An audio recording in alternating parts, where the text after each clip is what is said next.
గాయత్రి ఎపిసోడ్లో రోజుకో ట్విస్ట్ చోటు చేసుకుంటూ ఉంది. మా అల్లుడు సైకోగాడ్ అంటూ ఉన్నారు గాయత్రి పేరెంట్స్. డెహ్రాడూన్లో ఆ రోజు రాత్రి గాయత్రికి నరకం చూపించాడు అంటూ ఉన్నారు ఆ తల్లిదండ్రులు.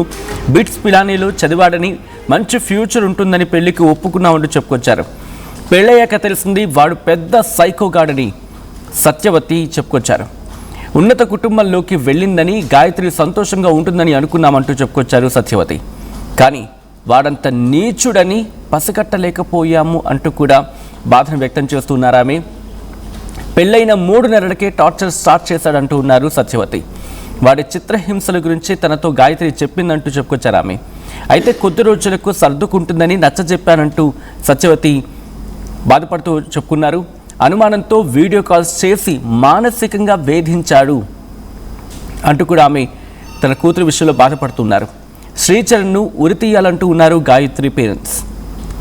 చూడండి ఎంత ట్విస్టుల మీద ట్విస్టులు చోటు చేసుకుంటున్నాయో.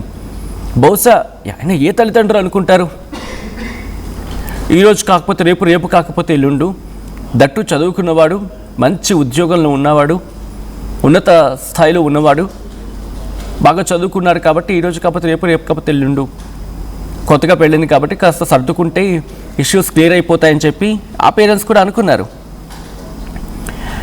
అదే అంటూ ఉంటారు కదా, మనం ఒకటి తెలిస్తే దైవం ఇంకోటి తెలిసిందని చెప్పి. బహుశా ఈ పేరెంట్స్ అదే ఆ బాధని వ్యక్తం చేస్తూ ఉన్నారు. ఆ శ్రీచరణ్ పట్ల చాలా కోపంతో ఉన్నారు. తమ అల్లుడు సైకోగాడ్ అంటూ ఉన్నారు పేరెంట్స్ అంటే అర్థం చేసుకోవచ్చు. డెహ్రాడూన్లో ఆ రోజు రాత్రి గాయత్రికి నరకం చూపించాడంటూ ఉన్నారు ఆ తల్లిదండ్రులు. బిట్స్ పిలానీలో చదివాడని, మంచి ఫ్యూచర్ ఉంటుందని చెప్పి పెళ్లికి ఒప్పుకున్నామంటూ ఉన్నారు. పెళ్ళయ్యాక తెలిసింది వాడెంత సైకోగాడు అని చెప్పి సత్యవతి ఆరోపించడం కాదు అంటున్న మాటలు అవి. ఉన్నత కుటుంబంలోకి వెళ్ళిందని చెప్పి గాయత్రి సంతోషంగా ఉంటుందని చెప్పి ఎంతో ఆనందపడ్డాం, కానీ వాడంత నీచుడు అని చెప్పి పసిగట్టలేకపోయామని చెప్పి బాధపడుతున్నారు సత్యవతి. పెళ్ళైన 3 నెలలకే టార్చర్ స్టార్ట్ చేశాడు. వాడి చిత్రహింసల గురించి తనతో గాయత్రి చెప్పేది అంటూ ఆవేదన వ్యక్తం చేస్తున్నారు ఆమె. అయితే కొద్ది రోజులకు సర్దుకుంటుందమ్మా, నువ్వు అడ్జస్ట్ అయిపోయి కొన్ని రోజులు, ఆ తర్వాత ఆటోమేటిక్గా సర్దుకుంటుందని చెప్పి తను నచ్చజెప్పానంటూ ఉన్నారు సత్యవతి తన కూతురు గాయత్రితో. ఏకంగా అనుమానంతో వీడియో కాల్స్ చేసి మనం మానసికంగా వేధింపులకు గురి చేసేవాడు. శ్రీచరణ్ను ఉరితీయాలంటూ ఉన్నారు గాయత్రి పేరెంట్స్ అంటే అర్థం చేసుకోవచ్చు. ఇదే అంశానికి సంబంధించి పూర్తి సమాచారం మా ప్రతినిధి రామచంద్రరావు అందిస్తారు. రామచంద్రరావు, ప్రస్తుతం శ్రీచరణ్ని శ్రీచరణ్ నుంచి ఎటువంటి ఇన్వెస్టిగేషన్ జరుగుతుంది, శ్రీచరణ్ ఎటువంటి ఇన్వెస్టిగేషన్ చేస్తున్నారు పోలీసులు, అండ్ ఈ కుటుంబం అంటే గాయత్రి పేరెంట్స్ చెప్తున్న దాన్ని బేస్ చేసుకుని ఇన్వెస్టిగేషన్ ఏ టర్న్ తీసుకునే అవకాశం ఉంది, ప్రెసెంట్ లేటెస్ట్ అప్డేట్స్ ఏంటి? వాస్తవానికి సచిన్ పోస్ట్ మార్టం నివేదిక కోసం ఇప్పుడు పోలీసులు వేచి చూస్తున్నారు. నిజానికి కుటుంబ సభ్యులు ఎవరైతే రాధా గాయత్రి కుటుంబ సభ్యులు సత్యవతి గారు, అట్లాగే తల్లిదండ్రులు సత్యవతి, సుధాకర్ ఏం ఆరోపణలు చేశారో ఆరోపణలను పరిగణలో తీసుకున్నారు. అయితే సహజంగా ఈ సంఘటన ఉత్తరాఖండ్ లోని డెహ్రాడూన్ అంటే ముస్సోరీ వద్ద జరిగింది. ముస్సోరీ నుంచి మృతదేహాన్ని డెహ్రాడూన్ తీసుకొచ్చి అక్కడ పోస్ట్ మార్టం నిర్వహించిన పరిస్థితి. అయితే ఇదే సంఘటన జరిగిన తర్వాత కుటుంబ సభ్యులు ఆందోళనతో అక్కడికి వెళ్లారు. అక్కడ ప్రత్యేకించి ఒక ఫిర్యాదు అంటూ ఏమీ ఇవ్వలేదు. బట్ అక్కడ ఉన్న అదనపు ఎస్పీని కలిసి కొన్ని అనుమానాలు మాత్రం ఈ సంఘటన ఎలాగ జరిగింది అనే విషయంపై విచారణ జరిపించాలని మౌఖికంగా చెప్పడం జరిగింది. అయితే సహజంగా ఏదైనా విషయంపై లిఖితపూర్వకంగా ఫిర్యాదు ఇవ్వాల్సిన పరిస్థితి. అయితే ప్రస్తుతానికి వారి కుటుంబ సభ్యులు విశాఖపట్నం అంటే విజయనగరం జిల్లా మామిడిపల్లి అంటే జామి మండలంలో మామిడిపల్లి వాళ్ళ స్వగ్రామం, అక్కడే అంత్యక్రియలు జరిగాయి, అక్కడే ఉన్నారు.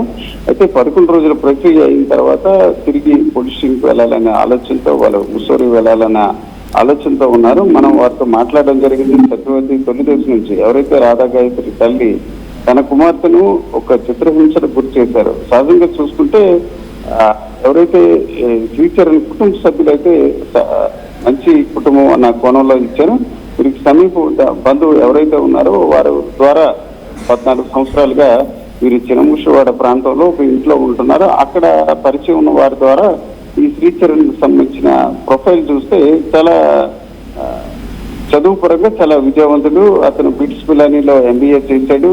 అలాగే ఇప్పుడు అనలిస్ట్ గా కూడా ఇప్పుడున్న ఐటీ కంపెనీలో కూడా పనిచేస్తుంది. అంటే విద్యాపరంగా ఉద్యోగపరంగా కూడా అతనికి సంబంధించిన ప్రొఫైల్ చాలా బాగుందన్న కోణంలో వీరు వివాహానికి అంగీకరించడం జరిగింది. అయితే కేవలం చదువు అనే అంశాన్ని పరిగణలోకి తీసుకునే వివాహం చేశాం. కానీ పెళ్ళైన 3 నెలల నుంచి అతని మనస్తత్వం బయటపడింది. మీరు చూడొచ్చు మన విజువల్స్ లో ఎక్స్క్లూజివ్ గా ఆర్టీవీ అంశాన్ని 2 రోజుల క్రితం చూపించడం జరిగింది. మరొకసారి కూడా ఈరోజు చూపిస్తున్నాం సచిన్. ఆ అమ్మాయికి సంబంధించి ఏదైతే డ్యూటీకి వెళ్ళినప్పుడు ఒక ట్రాకర్ కూడా పెట్టాడు, GPS ట్రాకర్ ఆమె కదలికలో. ఆ ట్రాకర్ ఫోటో అయితే ఎవరైతే ఐటీ కంపెనీలో ఆమె ఒక రకంగా అనుమానించి వారందరూ కూడా ఐటీ ఉద్యోగులందరూ కూడా అక్కడ ఉన్న సెక్యూరిటీ ఇతర సిబ్బంది కూడా ఇబ్బంది పెట్టినప్పుడు ఆ ట్రాకర్ విషయంపై ఆమెకు గాయత్రికి అవగాహన లేకపోవడంతో ఫోటో తీసుకుని ఆ వరుసకు సోదరికి ఫోటో పంపడంతో ట్రాకర్ అని తేలింది. అయితే మీరు ఆ ఫోటోలో మీరు చూడవచ్చు, అమ్మాయి చేతిలో గోరింటాకు ఉంది. సహజంగా అయితే పెళ్లి అయినప్పుడు గోరింటాకు అలాగే పారని పెడతారు. అంటే ఒక 6 నెలల వరకు అంటే అవి నవవధువుగానే ఉంటుంది. అంటే నవవధువుగా ఉన్న దశలోనే తీవ్ర వేధింపులు, అంటే ఇండైరెక్ట్ గా డైరెక్ట్ గా ఎక్కడికి వెళ్ళావు, ఎవరితో వెళ్తున్నావు, క్యాబ్ లో మీ పక్కన ఎవరు కూర్చున్నారు, ఈ డ్యూటీలో ఎవరున్నారు, ఇంట్లో సిసి కెమెరాల దృశ్యాలు, ఇవన్నీ కూడా ఒక రకంగా మానసికంగా టార్చర్ గురైంది. ఈ విషయం పైన రేపు వాస్తవానికి చూసుకుంటే రేపు 21వ తేదీ తండ్రికి సంబంధించిన పుట్టినరోజు, అలాగే 60వ పుట్టినరోజు. ఒక రకంగా షష్ఠి పూర్తి, దాంతోపాటు అన్నవరం వ్రతం చేయాలి, పెద్దనాన్న వ్రతం చేసుకోవాలని నిర్ణయించారు. నిజానికి శనివారం ఆమె రావాల్సింది విశాఖపట్నం వచ్చి ఆదివారం వాళ్ళ వసంత విహారాన్ని అపార్ట్మెంట్ లో ఉంటున్నారు కుటుంబ సభ్యులు సుధాకర్ గారు, సత్యవతి. అక్కడ తల్లిదండ్రులకు వాస్తవానికి వారి కుటుంబంలో వారసత్వంలో ఎక్కడ కూడా షష్ఠి పూర్తి అన్నది అచ్చి రాలేదు. కాబట్టి సత్యనారాయణ వ్రతం చేసుకోవాలని వారు నిర్ణయించారు. అయితే అల్లుడు శ్రీచరణ్ మాత్రం షష్ఠి పూర్తి కూడా చేసుకోవాలని సూచించడం జరిగింది. ఇవన్నీ కూడా ఒక శుభకార్యం జరుపుకునే క్రమంలో ఈ రకంగా ఒక విషాదంలో కుటుంబం చేరిన పరిస్థితి.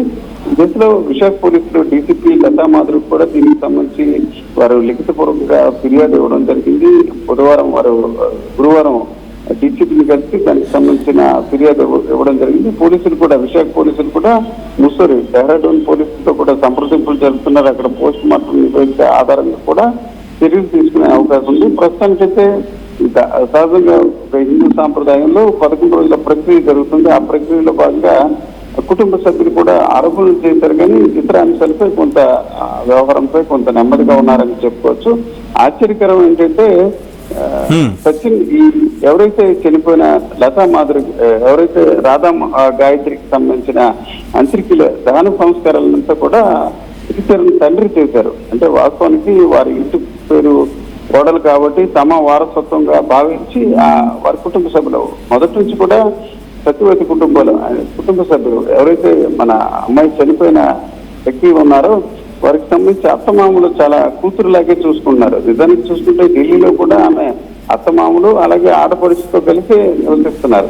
కానీ శ్రీచరణ్ వ్యాపారం మాత్రమే భిన్నంగా ఉన్నాయి. ఆయన మానసికంగా మీరు ఆ ఆరోపణలో ఆర్టీవీలో ముందుగా మనతో మాట్లాడడం జరిగింది. తల్లి ఒక సైకో మాదిరిగా తయారయ్యాడు. ఆ సైకో తత్వం వల్లే తన కుమార్తెను వేధించారు. నిజానికి చూసుకుంటే ఈ శనివారం అంటే ఇదే రోజు విశాఖపట్నం వచ్చి 2 నెలల పాటు విశాఖపట్నంలో ఉంటూ వర్క్ ఫ్రమ్ హోమ్ చేయడంతో పాటు కుటుంబ పెద్దలను అతని ప్రవర్తనపై ఏ రకంగా ఉంది, తను తిరిగి కాపురానికి వెళ్ళాలా లేదా, లేకపోతే అతని ప్రవర్తన మార్చుకునే ప్రయత్నం చేయాలి, ఇట్లాంటి అంశాలపై ఒక పెద్దరికంతో ఆలోచన రాధా గాయత్రి చేసింది. ఇదే అంశాన్ని తల్లికి చెప్పడం జరిగింది. తల్లి కూడా మన అన్నకి కూడా ఆ విషయాన్ని ఎక్స్ప్లెయిన్ చేయడం జరిగింది. మొత్తానికి బ్రిటిష్ పిల్లల్లో చదివాడన్న కోణంలో అతనికి ఇవ్వడం జరిగింది. అయితే అతను సైకో మాదిరిగా వ్యవహరించి తన కుమార్తె మరణానికి కారణమయ్యారని కుటుంబ సభ్యులు, ప్రధానంగా తల్లి సత్యవతి, తండ్రి సుధాకర్ ఆరోపిస్తున్నారు. Right Ramachandra, thanks for the update. మొత్తానికైతే గాయత్రి ఎపిసోడ్లో రోజుకో ట్విస్ట్ చోటు చేసుకుంటూ ఉంది. మా అల్లుడు సైకోగాడ్ అంటూ ఉన్నారు గాయత్రి పేరెంట్స్. డెహ్రాడూన్లో ఆ రోజు రాత్రి గాయత్రికి నరకం చూపించాడంటూ కూడా ఆ తల్లిదండ్రులు ఆవేదన వ్యక్తం చేయడం జరుగుతోంది. బిట్స్ పిలానీలో చదివాడు, మంచి ఫ్యూచర్ ఉంటుంది అని చెప్పి పెళ్లికి ఒప్పుకున్నాం, లేకపోతే ఒప్పుకునే వాళ్ళం కాకపోయి ఉండేవాళ్ళమేమో అని మాట చెప్తున్నారు వాళ్ళు. పెళ్ళయ్యాక తెలిసింది వాడు పెద్ద సైకోగాడని అంటూ సత్యవతి చెప్పుకొచ్చారు.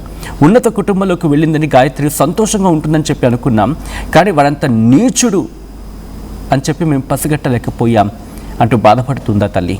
పెళ్ళైన 3 నెలలకే టార్చర్ స్టార్ట్ చేశాడంటూ చెప్పడం ఆ వ్యక్తిత్వాన్ని బయటపెడుతూ ఉంది. వాడి చిత్రహింసల గురించి తనతో గాయత్రి చెప్పిందంటూ చెప్పుకొచ్చారు సత్యవతి. అయితే కొద్ది రోజులకు సర్దుకుంటుందని చెప్పి నచ్చజెప్పాడంటూ ఇన్ఫ్యాక్ట్ నచ్చ చెప్పడం జరిగింది గాయత్రికి అని చెప్పి సత్యవతి చెప్పుకురావడం అక్కడ పరిస్థితిని అర్థం పడుతుంది.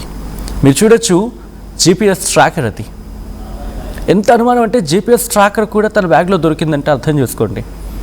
బట్ రిమెంబర్, అది తను పెట్టాడా లేకపోతే భర్త మీద ఉన్న డౌట్తో గాయత్రి ఆ జీపీఎస్ ట్రాకర్ని క్యారీ చేసేదా? ఇలా అన్ని కోణాలు కూడా విచారణ జరుగుతూ ఉంది, ఇన్డెప్త్ విచారణ జరుగుతోంది. డెహ్రాడూన్ పోలీసులతో అండ్ ఏపీ పోలీసులు కూడా కోఆర్డినేట్ చేసుకుంటూ ఉన్నారు. మొత్తంగా ఇన్వెస్టిగేషన్ స్పీడప్ అవుతూ ఉంది. అసలు విషయం బయటపడే ఆ సందర్భం బహుశా కొద్ది రోజులు బయటపడచ్చు పూర్తిగా. ఈ కథను మిమ్మల్ని కాస్త కలవరపరచచ్చు. దీనికి సంబంధించి తగిన జాగ్రత్తలు తీసుకోవాలని ఆర్టీవీ సూచించడం జరుగుతోంది. This is our disturbing content. Video discussion is highly advised. Right, ఇదే అంశానికి సంబంధించి ఆ కుటుంబంతో, ఆ తల్లిదండ్రులతో ఆర్టీవీ మాట్లాడింది. మా ప్రతినిధి రామచంద్రరావు వాళ్ళతో మాట్లాడారు. వాళ్ళు గాయత్రి గురించి తమ బాధను వెలుబుచ్చుకుంటూ ఉన్నారు ప్రేక్షకులతో, ఈ సమాజంతో. ఏమంటూ ఉన్నారు చూద్దాం. సహజంగా పిల్లలపై చాలా ప్రేమ అందరి తల్లిదండ్రుల్లో ఉంటుంది. కానీ ఈరోజు చూసుకుంటే రాధా గాయత్రి వ్యవహారం కొంత భిన్నంగా ఉన్న పరిస్థితి ఉంది. వాస్తవానికి తల్లిదండ్రులకు ఎంతో ప్రేమగా పిల్లల్ని తల్లిదండ్రులు చూస్తారు, కానీ చూస్తే తల్లిదండ్రులకే ఆమె ఎంతో ప్రేమగా చూసే ప్రయత్నం చేసినట్టు అపార్ట్మెంట్లో ఉన్న వారి మాటలు బట్టి మనకు తెలుస్తుంది. అక్కడ చిన్నముషివాడలో చాలా మందితో మాట్లాడితే తండ్రికి మంచి ఇల్లు ఉండాలి, ఆ ఇంట్లో వారు హాయిగా ఉండాలి, ఇట్లాంటి ప్రయత్నం ఆమె చేశారని వారి మాటలో చెప్తుంది. ఈ దశలో ఒక రకంగా మనకి కొంత బాధాకరం. ఒక మరణించిన కూతురు విషయంపై చాలా వరకు తల్లడిల్లిన కుటుంబ సభ్యులు మనతో ఉన్నారు. సత్యవతి గారు, అలాగే సుధాకర్ గారు, రాధా గాయత్రి తల్లిదండ్రులు. వీరు విజయనగరం జిల్లా జామి మండలంలోని మామిడిపల్లి అనే గ్రామంలో వారి స్వగ్రామంకి ఇక్కడ చేరుకున్నారు. ఇక్కడే రాధా గాయత్రికి సంబంధించిన అంత్యక్రియల ప్రక్రియ కూడా బుధవారం జరిగింది. అమ్మ నమస్తే. అంటే ఇది ఒక బాధాకరం, అంటే మా ఇంట్లో కావచ్చు ఎవరి ఇంట్లోనే ఇట్లాంటి అంశం అప్పుడు మాట్లాడాలంటే కొంత బాధ ఉంటుంది. కానీ తప్పదు, సమాజానికి తెలియాలి, మీ ఆవేదన బయట ప్రపంచానికి తెలియజేయాలనే క్రమంలోనే నేను మీ దగ్గరికి రావడం జరిగింది. అమ్మ పాపతో ఎట్లా ఉండేది మీకు అనుబంధం? అంటే సహజంగా ప్రతి తల్లికి ఉంటుంది, మీకు ఎట్లా ఉండేది? నా పాపే నా ప్రాణం, దాని ప్రాణమే నేను, నా ప్రాణమే అది. నాకు లేక ఒక పాప, అది పంచ ప్రాణాలతో పెంచుకున్నా. అది నడిస్తే దాని కాళ్ళకు ముళ్ళు గుచ్చుకుంటాయి అనే దీంతో పువ్వుల్లో పెట్టి పెంచాం. మా ఫ్యామిలీ మొత్తం మా ఫ్యామిలీ అందరూ దాన్ని అంత అపురూపంగా పెంచారండి. అలా ఎవరు పెంచరు. అలాగే మా పిల్ల కూడా మమ్మల్ని అంతలాగా చిన్న పెద్ద అని తేడా లేదు, అంత అపురూపంగా వాళ్ళ నాన్న కుడిభుజంలాగా ఉండేదండి. ఆడపిల్లైనా మగపిల్లడైనా అదే. దాని వయసుకు తగ్గట్టు పనులు చేస్తూ ఉండేది. వాళ్ళ నాన్నని ఎంత బాగా చూసుకుండేది. అమ్మా నీకేంటి కావాలి అని అడిగి నోట్లో మాట ఉంటే చేసేదండి. అది చిన్న వయసులోనే స్కూటర్ నేర్చుకుంది. వాళ్ళ నాన్నని తీసుకెళ్తుండేది ఎక్కడికైనా. కారు డ్రైవింగ్ చేసి, డాడీ నేను ఉన్నాను, నీకు భయం లేదు, డాడీ నేను అన్ని చేస్తాను. మాకైతే ఏమీ తెలియదండి. ఇది నాకు ఫోన్ పేలు కానీ ఫోన్లోనే ఏమైనా చేయడం కానీ మాకేం తెలియదండి. దాన్ని టీవీకి వేయడం కూడా మాకు తెలియదండి. టీవీలో డబ్బులు వేసుకోవడం కూడా మాకు తెలియదండి. అమ్మ టీవీ ఆగిపోయింది, నేను చేస్తాను, కంగారు పడకండి. అలా నా తల్లి మా ఇద్దరిని అంతలా పెంచి మా ఇద్దరిని దాని పిల్లల్లా చూసుకున్నదండి. దాని పిల్లల్లా చూసుకుని మాకు తెలియదండి. పెళ్లి చేసుకుంటావా అమ్మ మేము అడిగాము దాన్ని. అలాగే అమ్మ చేసుకుంటాను, మీకు నచ్చాలి, అందరికీ నచ్చే సంబంధం తప్ప నాకు నచ్చింది నేను చేసుకోను అని చెప్పింది. సరే అన్న. మా పక్కనే 14 ఏళ్ళు మాకు వాళ్ళకి పరిచయం. వాళ్ళు ఉన్నారు. ఆవిడ అన్నారు, మా చెల్లెలు గారు అబ్బాయి ఉన్నాడండి, మంచివాడు. గాయత్రిని నేను 14 సంవత్సరాల నుంచి చూస్తున్నాను. మా అమ్మాయి పేరు రాధా గాయత్రి అండి. 14 సంవత్సరాల నుంచి చూస్తున్నాను. ఆ అబ్బాయికి ఇచ్చి చేద్దాము, చాలా మంచివాళ్ళు అండి అని. సరేనండి అన్న. ఆ అబ్బాయిని కూడా అడిగాము, మా పాపని అడిగాం. సరే నచ్చుకున్నారు ఇద్దరుని. ఆ అబ్బాయి కూడా నేను ఇష్టపడ్డానండి. నాకు ఈ అమ్మాయి తెలుసు, 14 ఏళ్ళు. మా వాళ్ళ చెల్లి మా పిల్లడికి అక్క, మా పాప ఇద్దరు ఫ్రెండ్స్, వీళ్ళిద్దరు ఒకటే కాలేజ్. అలాగేనండి అన్నారు. పెళ్లి వరకు వచ్చాము, పెళ్లి అన్ని చేసుకున్నాడు, అన్ని బాగానే అయ్యాయి ఇంతవరకు. ఆ పిల్లడి మీద మాకు అప్పుడు ఏమీ తెలియదండి. ఇలా అనేసి అప్పుడే తెలుసుంటే మేము చెయ్యం. ఆ తర్వాత నా పిల్ల చెప్పడం మొదలు పెట్టిందండి. పెళ్ళి అయిపోయిన తర్వాత హైదరాబాద్లో ఉండేది, ఉద్యోగం దాన్ని. వాడికి పూణేలో జాబ్, ఢిల్లీ ట్రాన్స్ఫర్ పెట్టుకోవాలని ఫస్ట్ వాళ్ళు కండిషన్ పెట్టారు. అది ఓకే అందండి మా అమ్మాయి. నేను ఢిల్లీకి పెట్టేసుకుంటాను, వచ్చేస్తాను. ఇవాళ రేపు ఉద్యోగాలు ఇలా పెట్టగానే అలా వచ్చావు కదండి, వచ్చింది దానికి పెట్టుకుంది, ఢిల్లీకి వెళ్ళిపోతాను. ఆ వెళ్ళే లోపు నువ్వు హైదరాబాద్లో ఉండి ఆఫీస్కి వెళ్ళేటప్పుడు వీడియో కాల్ చెయ్యి. నీ బండి మీద అండి, దానికి బండి కొన్నాం మేము, బండి మీద వెళ్ళేది దగ్గరే, రాత్రులు క్యాబ్ అంటే భయం అనేసి వాళ్ళ నాన్నగారు దానికి 4 కిలోమీటర్ల దూరంలో ముందు క్యాబ్లోనే వెళ్ళేది, తర్వాత బండి కొన్నది వాళ్ళ నాన్నగారికి కొంది. అది పెళ్ళయ్యి వెళ్ళిపోతాను డాడీ, నా బండి నీ కోసం, నీది పాత బండి అయిపోయింది కానీ వాళ్ళ నాన్నగారికి బండి కొంది, అక్కడ కొంది, నేను వాడి నీకు ఇస్తాను డాడీ అంది. అలాగే అమ్మ అన్నాం అంతే. ఆ బండి మీద వెళ్తూ ఉంటే వీడియో కాల్ చేసి, పెళ్ళైన తర్వాత అనుమానం పెడకూడదు కదండి, నీ వెనకాతలు ఎవడున్నాడు, ముందు ఎవడున్నాడు అడిగేవాడు. బండి మీద వెళ్ళేటప్పుడు ఏంటి ఈ పిల్లడి బిహేవియర్ ఇలా ఉంటుందా అనుకునేది నా కూతురు, అంతే. అవి బాధపడలేదండి, అది ఎప్పుడు వెళ్ళేది ఆఫీస్కి వెళ్ళి వచ్చేది. ఆఫీస్లో కూడా వెళ్ళి కూర్చోగానే వెనకాతలు వీడియో కాల్ చేయి, ఎవడున్నాడు వెనకాతలు, ముందు ఎవడున్నాడు, ఇదేంటి ఇలాగా అని నాతో ఒకసారి అడిగింది. అమ్మ ఇప్పుడు పిల్లల మెంటాలిటీ అలాగే ఉంది, వాళ్ళు కల్చర్ అలాగే ఉంటున్నది కాబట్టి సర్దుకోవాలి మనమే అని చెప్పానండి దానికి. అలాగే అమ్మ అంది. అలా కొన్నాళ్ళు గడిచిపోయిందండి, బాగానే ఉన్నారు అనుకున్నాం. ఆ అబ్బాయి అక్కడ ఇది ఇక్కడే ఉండేవారు తప్ప వాళ్ళిద్దరూ కలిసి 10 రోజులు కూడా ఎప్పుడు లేరండి. వాళ్ళకి ఆఫీసు, దీనికి ఆఫీసు, వెళ్ళలేదు, ఎక్కడ ఉండలేదు. ఢిల్లీ వెళ్ళారు, 15 రోజులు ఉన్నారు, అంతే, అయిపోయింది, వచ్చేసారు. ఆ తర్వాత ఒక రోజు ఏం చేసిందంటే మా మేనత్త గారికి చాలా సీరియస్గా ఉందని ఓ టెలిగ్రామ్ వచ్చింది, దానికి ఫోన్ వచ్చింది, తను మాతో వచ్చేసింది. దానికి ఆఫీస్ బ్యాగ్ అక్కడ వదిలేసి వచ్చేసిందండి. ఈ అబ్బాయి ఉన్నాడు అప్పుడు అక్కడ, తను వెళ్ళిపోతాడు పూణే, మేము ఇటు వచ్చేస్తున్నాం అన్నప్పుడు ఆ అబ్బాయి ఉండిపోయాడండి. నైట్ ఉండిపోయి జీపీ ట్రాగర్ ఉంటుంది కదా, ట్రాకరా నాకు అదే తెలియదు, అలాంటివి కూడా మాకు తెలియవండి ఏమిని. అది చిన్నది బ్యాగ్ కన్నం పెట్టి అందులో పెట్టేశాడండి. అది పాపకు తెలియదండి అలా జరిగిందని. ఇక్కడి నుంచి ఇవన్నీ అయిపోయి వెళ్ళిపోయింది. ఇది చాలా బాధతో వెళ్ళిపోయింది. ఆవిడ చాలా మమ్మల్ని బాగా చూసేది, ఆవిడ చనిపోయింది. సరే ఆ బాధలో వెళ్ళిపోయింది మా పిల్ల. అక్కడికి వెళ్ళిన తర్వాత ఆఫీస్కి వెళ్ళాక తెలిసింది. ఒకరోజు సైలెంట్గా ఆఫీస్ ఉంటే అది కీమా సౌండ్ వచ్చిందంట. వాచ్మ్యాన్ ఉంటాడు కదండి, అతను వచ్చి గబగబని అడిగాడంట, ఏంటమ్మా ఇది ఎక్కడ వస్తున్నదని. దీని బ్యాగులో వచ్చేసరికి దీన్ని అరెస్ట్ చేస్తామని అందరూ వచ్చారంటండి, పోలీసులతో సహా. అమ్మ ఏంటి ఇది, నాకు ఏమర్థం. రాత్రి 11 గంటలకు ఫోన్ చేసి అడిగింది, నాకు అర్థం కావట్లేదమ్మా. దాని కొలీగ్స్కి ఫోన్ చేస్తే వాళ్ళందరూ వెళ్ళారు అక్కడికి. వెళ్ళి ఏంటమ్మా ఇది ఏంటంటే వాళ్ళన్నీ దాన్ని చెక్ చేసుకుని, అంటే అది ఆఫీస్ టు ఆఫీస్ ఏవైనా మెయిల్స్ వెళ్ళిపోతాయి ఏంటో అనేది అలా అనుకున్నారంట. కాదు, వాళ్ళ హస్బెండే పెట్టాడు, ఈ అమ్మాయి మీద అనుమానం వచ్చింది, అనుమానంతో పెట్టుకున్నాడు అనేసి. అమ్మాయి ఇదేంటి ఇలా చేశాడు, వాడికి వెంటనే ఫోన్ చేసి నేను చేయలేదు అని మాటే చెప్పుకోవచ్చు. అలా అంటే ఈయన నాకు తెలిసిన వాళ్ళు ఉన్నారు, పోలీస్ కంప్లైంట్ చేస్తామండి, మేము చేస్తామనే గాబరాలో తను వచ్చి మొత్తం తారుమారు చేసేసాడండి. చేసి ఏది లేకుండా చేసాడు, కామ్ చేసుకున్నాడు. సరే అయిపోయింది. అప్పుడు అమ్మ ఫోన్లే, వాడు పాపను వాడే పోతాడు అన్నది నా కూతురు, వదిలిస్తాం ఇంకెందుకని. అది అయిపోయింది. ఇంకా అస్తమాటికి ఢిల్లీ వెళ్ళిన తర్వాత కూడా ఇప్పుడు ట్రాన్స్ఫర్ పెట్టుకుని ఢిల్లీ వెళ్ళిపోయింది. వెళ్ళాక వాళ్ళ అత్తగారు మామగారి దగ్గర ఎంత చక్కగానో చూసుకుంటారు వాళ్ళు. వాళ్ళలా ఎవరు చూడమేమో, మాలాగే చూస్తారు వాళ్ళు. ఈ అబ్బాయి ఫోన్ చేసి అస్తమాను టార్చర్ పెట్టడం మొదలుపెట్టాడు. నువ్వు ఎవరితో మాట్లాడుతున్నావు, ఎక్కడికి వెళ్తున్నావు, క్యాబ్లో ఎవరు కూర్చుంటారు, ఆఫీస్ క్యాబ్ అండి, వారానికి ఒక్కసారే వెళ్తుంది అమ్మాయి బయటికి. ఆ వెళ్ళేటప్పుడు ఆఫీస్ క్యాబ్లో 4 మధ్యలో కూర్చుని వెళ్తుంది. ఎవడు కూర్చున్నాడు, పక్కన ఎవడు, ఇటెవడు, అటెవడు, ముందు నువ్వు వీడియో కాల్ చేసి నాకు చూపించాలి. అదేంటి తెల్లవారు ఎక్కుతారు, ఎవరి పనులు వాళ్ళు పడుకుంటారు అన్నా వినేవాడు కాదంట, చాలా ఇబ్బంది పెట్టేవాడంట. అక్కడికి వెళ్ళిన తర్వాత ఆఫీస్లో కూడా ఇదే బాధంట. రోజుకి మొత్తానికి కనీసం ఒక 20 సార్లు 30 సార్లు వీడియో కాల్లే చేసేవాడంట. నేనేం ఆఫీస్ చేస్తాను అని వాళ్ళ అత్తగారు మామగారు కంప్లైంట్ చేసింది నా కూతురు. వాళ్ళు తిట్టారు, వాళ్ళు కొట్టారు వాళ్ళ అబ్బాయిని, అన్నీ చేశారండి. ఇంత షాడిజం, ఇంత సైకో అనేది మాకు ఆ పిల్ల ఇప్పుడు చెప్పిన తర్వాత తెలిసిందండి.